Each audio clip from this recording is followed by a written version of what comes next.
Captain Tom Miller stood on the bridge of the Lucky Star, Earth's first attempt at an interstellar vessel. The ship was cobbled together from outdated parts, experimental technology, and what some might call junk. But it was humanity's best shot at joining the galactic community. When the Lucky Star finally made contact with the Galactic Council, the alien representatives could barely contain their amusement. The council was made up of 6 major species who controlled most of the known galaxy: the tall, elegant Britons, the militant Razors, the technological Builders, the diplomatic Watchers, the mysterious Shadows, and the resource-rich Miners. "You traveled between stars, in that?" asked first speaker Vex of the Britons, pointing at the holographic image of the Lucky Star. The alien council chamber erupted in laughter. Tom and his small crew, engineer Jack Reed, science officer Lisa Park, security chief Ben Stone, and communications specialist Amy White, stood embarrassed as their ship was ridiculed.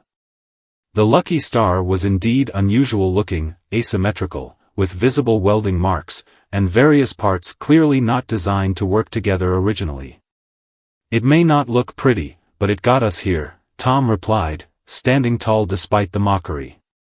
The council granted humans a probationary status in galactic affairs, a patronizing gesture more than genuine acceptance. Humans were permitted one small outpost on a resource-poor moon and limited trade rights. As the crew prepared to return home with news of their mixed success, Jack pulled Tom aside. "Captain, they don't understand what we've built," he whispered. "The Lucky Star has capabilities they haven't noticed." Tom nodded slowly. "Let's keep it that way for now." Little did the Galactic Council know that beneath the Lucky Star's seemingly haphazard design lay innovation born of necessity. Human ingenuity had created systems that functioned in ways the advanced aliens had never considered, because they'd never needed to. As they left Council space, Lisa's sensors picked up an alarming signal. "Captain, there's a distress call. It's from a mining vessel under attack by pirates." "Council jurisdiction?" asked Tom. "Yes, but no council ships nearby," Amy confirmed. Tom looked at his crew. "Well, this might be a chance to show what humans can do. Set course for that distress signal." The Lucky Star altered course, its mismatched engines humming with unexpected power, heading toward a conflict that would change humanity's standing in the galaxy forever. The Lucky Star dropped out of faster-than-light travel near a small asteroid mining operation. A pirate vessel, sleek and clearly designed for combat, was firing upon a civilian mining ship. Pirate vessel identified as Razor design, but not military, likely stolen, Lisa reported. The Razors were known for their military might, and some of their cast-off technology ended up in criminal hands. "They're demanding the miners surrender their ore shipment," Amy added, monitoring communications. Tom assessed the situation quickly. "Hail the pirate vessel." The pirates responded with a harsh laugh. A scarred alien face appeared on screen. "Move along, human scrap heap. This doesn't concern you." "We're making it our concern," Tom replied calmly. "Cease your attack." The pirate captain laughed again. "Your funeral. That human junk pile can't possibly stand against a modified Razor fighter." Tom nodded to Ben. "Show them what the junk pile can do." Ben activated the Lucky Star's defense systems. What appeared to be random dishes and antennae on the hull suddenly aligned, generating a powerful shield that absorbed the pirate's first volley completely. "Jack, bring our main weapon online," Tom ordered. "But Captain," Jack replied with a small smile, "we don't have weapons, remember? Just our magnetic ore extractor for mining assistance." Tom returned the smile. "Then let's extract something." The large, innocuous-looking mining tool at the Lucky Star's bow powered up. Instead of firing energy weapons like most combat ships, it emitted a powerful magnetic pulse that completely disabled the pirate vessel's engines and weapons. "What did you do to our ship?" demanded the pirate captain as his vessel went dark. "Just a little human trick," Tom answered. Now, power down completely or the next pulse fries your life support too. The pirates surrendered, astonished that their advanced ship had been defeated by what looked like a flying junkyard. The grateful miners thanked the human crew profusely. "We'll tell everyone what you did here," their captain promised. "The council should know humans aren't to be underestimated." As the Lucky Star escorted both ships to the nearest council outpost, Tom gathered his crew. This was just the beginning. The council needs to understand that humanity deserves respect. News of the unusual human ship that had defeated armed pirates with mining equipment spread quickly through nearby systems. Council representatives were baffled by reports of the Lucky Star's capabilities, which shouldn't have been possible with such primitive technology. First Speaker Vex called an emergency meeting. "Perhaps we were hasty in our judgment of these humans.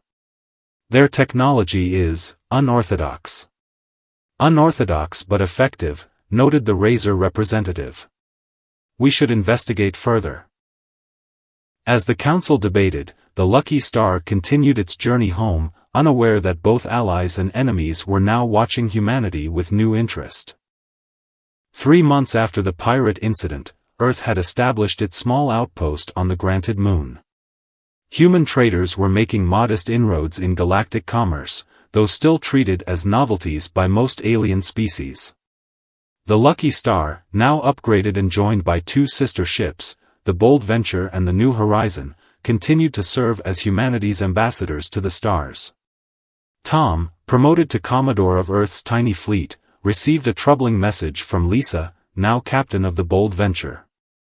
"The Razors have been scanning our ships extensively during trade meetings," she reported. "And yesterday they tried to plant something on Jack's shuttle when he visited their station. They're trying to steal our technology," Tom realized. The irony wasn't lost on him. The advanced aliens were now attempting to copy human, primitive designs. The situation worsened and a Razor military vessel intercepted the New Horizon during a routine supply run. Captain Ben Stone reported back, "They demanded we submit to a safety inspection. When we refused, they threatened to board us." Tom brought the matter before the council, but received little sympathy. "If your vessels meet safety standards, why refuse inspection?" asked the Razor representative innocently. "Would you submit your military vessels to random inspections by other species?" Tom countered. The debate was interrupted when emergency alarms sounded throughout the council station. The builder's representative received an urgent message and turned to the assembly with grave news. "The Void Hunters have returned," he announced. The council chamber fell silent. Tom looked confused. "Who are the Void Hunters?" First Speaker Vex explained, "A nomadic predator species from beyond our charted space. They appear every few centuries to raid our worlds for resources and slaves. Our last encounter with them cost billions of lives across 20 systems." Sensor data showed a massive fleet of Void Hunter vessels had entered Council space, their technology even more advanced than the Council races. Their ships were dark, organic-looking, and absorbed energy weapons rather than deflecting them. "We must mobilize immediately," the Razor representative declared. "All Council races must contribute to the defense fleet." First Speaker Vex turned to Tom. "This doesn't concern your species. Your outpost is far from their projected path. You may return to your business." Tom stood. "With respect, First Speaker, this concerns all species in this galaxy. Earth will help." Laughter rippled through the chamber. "With 3 junkyard ships," someone called out. "We'll contribute what we can," Tom insisted. As the humans left the chamber, they overheard the Razor representative, "Perhaps we should put the human ships at the front line. They might distract the Void Hunters with their absurdity long enough for real warships to attack." Tom gathered his captains. "They still don't take us seriously," he told Lisa, Ben, and Jack. "But maybe that's our advantage. It's time to show what humanity's junk can really do." The combined Council defense fleet assembled at Junction Station, a massive space platform at the convergence of several major trade routes. Intelligence suggested the Void Hunters would strike here first. Nearly 200 vessels from the 6 Council races formed battle groups, each showcasing the pinnacle of their civilization's technology. Among them, Earth's 3 ships looked like children's toys next to battleships. The Razor Admiral, Dres, assigned the human vessels to rear guard duty. "Stay out of the way and observe," he ordered Tom. "This is real warfare, not pirate hunting." Tom accepted the assignment without complaint, though his crew was clearly disappointed. 3 days later, sensors detected the Void Hunter fleet, 50 massive vessels approaching Junction Station. Council ships moved into defensive formations as civilians evacuated. The battle began with a devastating surprise.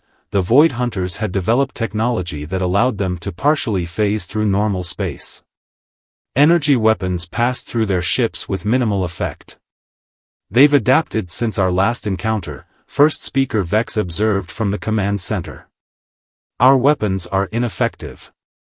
The Council fleet suffered heavy losses in the first hour. The Void Hunters' strange organic ships seemed to feed on energy attacks, growing stronger. Physical weapons, missiles and kinetic projectiles, were more effective but quickly depleted. Tom watched the battle unfold with growing concern. "Lisa, what are your readings on the Void Hunter ships?" "Their phase technology creates a field around their vessels," she reported. "But it's not perfect, it fluctuates, especially when they fire their weapons." Tom nodded. "Jack, remember that magnetic pulse we used against the pirates? Could we modify it to disrupt their phase field?" "Maybe," Jack replied. "But we'd need to get very close, and the pulse would be much stronger. It might burn out our systems." "It's worth the risk," Tom decided. He opened a channel to Admiral Dres. "Admiral, we have an idea that might work against the Void Hunters, but we need to approach their command ship." "Absolutely not," Dres snapped. "Maintain your position." First Speaker Vex interrupted. "Admiral, we've lost 30 ships already. Let them try." Reluctantly, Dres cleared the way for the 3 human vessels to advance toward the Void Hunter fleet.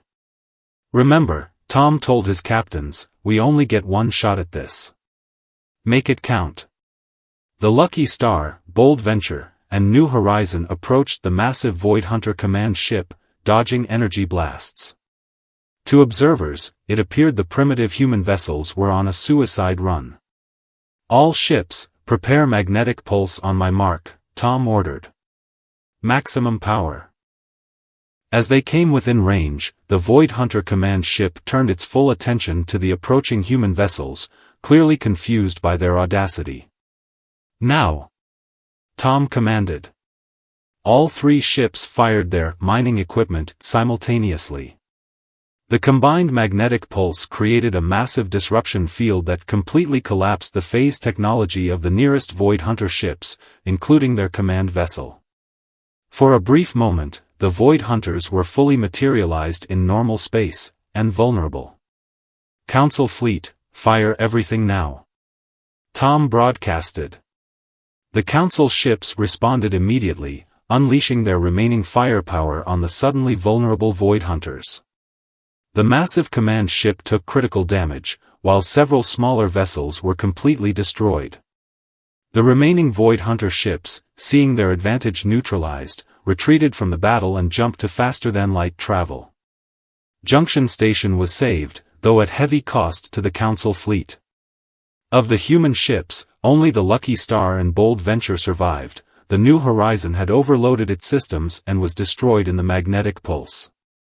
As emergency teams worked to repair the station, Admiral Dres approached Tom. "You lost one of your ships," he noted, not unkindly. "We lost good people," Tom corrected him. "But we'd do it again. The Council will want to know how your ships managed what our best technology could not," Dres said.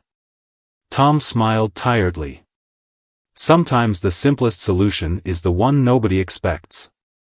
The Battle of Junction Station changed everything for humanity's standing in the galaxy. The Council formally recognized Earth as a full member, with expanded territory and trade rights.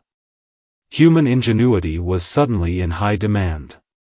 Tom found himself invited to high-level strategic meetings about the Void Hunter threat. "They'll be back," he warned the Council. "They'll adapt to our pulse technology. Then we must prepare better defenses," First Speaker Vex agreed. "And humanity will help lead this effort." Not everyone was pleased with humanity's new status. The Razors, in particular, seemed disturbed by how quickly humans had risen in influence. After one council session, Lisa pulled Tom aside. "Our intelligence suggests the Razors are building ships based on Lucky Star designs," she whispered. "They've been analyzing the wreckage of the New Horizon." "Let them try," Tom replied. "They don't understand the principles behind our technology. It's not just the design, it's how we think." But the situation grew more complicated when Jack discovered tracking devices planted on both remaining human ships. "These are Razor technology," he confirmed. "They've been monitoring our movements, maybe even our communications." Tom brought the evidence to First Speaker Vex, who was troubled by the revelation. "I will speak with the Razor High Command," he promised. "This behavior is unacceptable between allies." The next day, Tom was summoned to an emergency council meeting. The Razor representative was noticeably absent. "We've received disturbing news," First Speaker Vex announced. "A Razor battle group has left their territory without authorization. They appear to be headed for Earth." Tom felt his blood run cold. "Why? Earth poses no threat to them. We believe they intend to secure human technology for themselves," explained the Builder representative. "By force if necessary." "You must warn your world," Vex told Tom. "The Council is dispatching ships to intercept the Razors, but they have a significant head start." Tom immediately ordered the Lucky Star and Bold Venture to set course for Earth at maximum speed. "We have to get there first," he told his crews. "Earth has minimal defenses against this level of technology." As they raced home, Tom received another shocking message: Void Hunter activity had been detected near Earth's solar system. Whether by coincidence or calculation, Earth now faced threats from two directions. "We can't fight both," Lisa pointed out during their strategy session. "Then we make them fight each other," Tom decided. When the Lucky Star and Bold Venture arrived in Earth's orbit, they found the planet still safe, but sensors detected both the Razor battle group and Void Hunter scouts approaching from different vectors. Tom opened a channel to Earth's Defense Command. "This is Commodore Miller. We have hostile forces approaching. Implement Protocol Omega immediately." Earth's response was swift. Dozens of small, unmanned vessels, clearly built with the same junkyard aesthetic as the Lucky Star, launched from hidden orbital platforms. They looked like decoys or minimal defense craft, but Tom knew their true purpose. "Now we spring the trap," he told his crew. "Let's show them what happens when you threaten our home." The Razor battle group arrived first, 15 warships in tight formation, their weapons ready. Their commander, General Krav, opened a channel to Earth. "Surrender your technology archives and research facilities," he demanded. "Comply and we will depart peacefully." Tom responded from the Lucky Star. "General Krav, you're violating Council law and threatening a member world. Withdraw immediately." "The Council moves too slowly," Krav replied dismissively. "The Void Hunter threat requires immediate action. Human technology is needed for the greater good." "We've shared what we can through proper channels," Tom countered. "This act of aggression will have consequences." Krav laughed. "Your 2 ships and these primitive drones cannot stand against my battle group. This is your final warning." Tom signaled to Jack. "Activate the drones." The small unmanned vessels that had seemed like mere decoys suddenly came to life, emitting energy signatures that perfectly mimicked the Lucky Star's systems. "What is this?" Krav demanded as his sensors showed dozens of potential threats instead of simple defensive drones. Before Tom could respond, space rippled behind the Razor formation as 5 massive Void Hunter vessels appeared. The trap was sprung. The Void Hunters, drawn by the distinctive energy signatures of what they believed to be the ships that had defeated them at Junction Station, immediately attacked the Razor battle group. Caught between the Void Hunters and Earth's orbital defenses, the Razors found themselves in a desperate situation. 3 of their ships were destroyed in the first exchange. "Krav, you have 2 choices," Tom broadcast. "Retreat now, or join forces with us against the Void Hunters." After a moment's hesitation, Krav replied, "We will fight together." "What is your plan?" "Follow the lead of our drone ships," Tom instructed. "They'll create a magnetic disruption net. When the Void Hunters are vulnerable, target their propulsion systems." The battle that followed was chaotic but coordinated. The drone ships, each carrying a smaller version of the Lucky Star's pulse technology, created a web of disruption fields that the Void Hunters couldn't easily evade. When the Void Hunters' phase technology faltered, the combined firepower of Earth's defenses and the Razor warships inflicted critical damage. One by one, the massive Void Hunter vessels were disabled or destroyed. The last Void Hunter ship, heavily damaged, attempted to ram Earth's main defense platform. The Lucky Star intercepted it, using a focused magnetic pulse that completely shut down the alien vessel's systems. As the battle ended, Tom opened a channel to General Krav. "Your ships fought well. Now you have a choice, leave peacefully or face charges before the Council." Krav was silent for a long moment. "We will return to Razor space," he finally said. "But this isn't over, human. Your people's rise is too rapid for stability." As the remaining Razor ships departed, Council vessels began arriving in Earth's system, led by First Speaker Vex himself. "We monitored the battle from afar," Vex told Tom. "Impressive strategy, using your enemies against each other." "We did what we had to," Tom replied simply. "The Council will address the Razor aggression," Vex promised. "But more importantly, we need to discuss humanity's role in the continued Void Hunter conflict. Your technology and thinking are uniquely effective." Tom looked out at Earth, still safe despite being targeted by 2 advanced alien forces. "We're ready to help, First Speaker. But as equals, not as juniors to be patronized or technology to be exploited." Vex nodded slowly. "That much has become abundantly clear, Commodore Miller. The galaxy has underestimated humanity for the last time." 1 year after the Battle of Earth, humanity's position in galactic affairs had transformed dramatically. Earth now led a dedicated task force against the Void Hunter threat, with ships and personnel from all Council races serving under human strategic command. The Lucky Star, extensively rebuilt but deliberately maintaining its cobbled-together appearance, served as the flagship of this unique fleet. Tom, now Admiral Miller, had insisted on keeping the ship's distinctive look. "Let them keep underestimating us," he explained to his officers. "It's worked so far." The Razors had been sanctioned by the Council for their unauthorized aggression, but were still valuable allies against the Void Hunters. General Krav, demoted but still serving, now reported to Tom, a humbling arrangement he accepted with surprising grace. "I still don't understand how your ships do what they do," Krav admitted during a strategy session. "That's exactly why they work," Lisa explained. "Human technology evolved differently because we had to solve problems with limited resources. We couldn't build perfect ships, so we built adaptive ones." The Council had established a new research facility where scientists from all species collaborated on defense technology.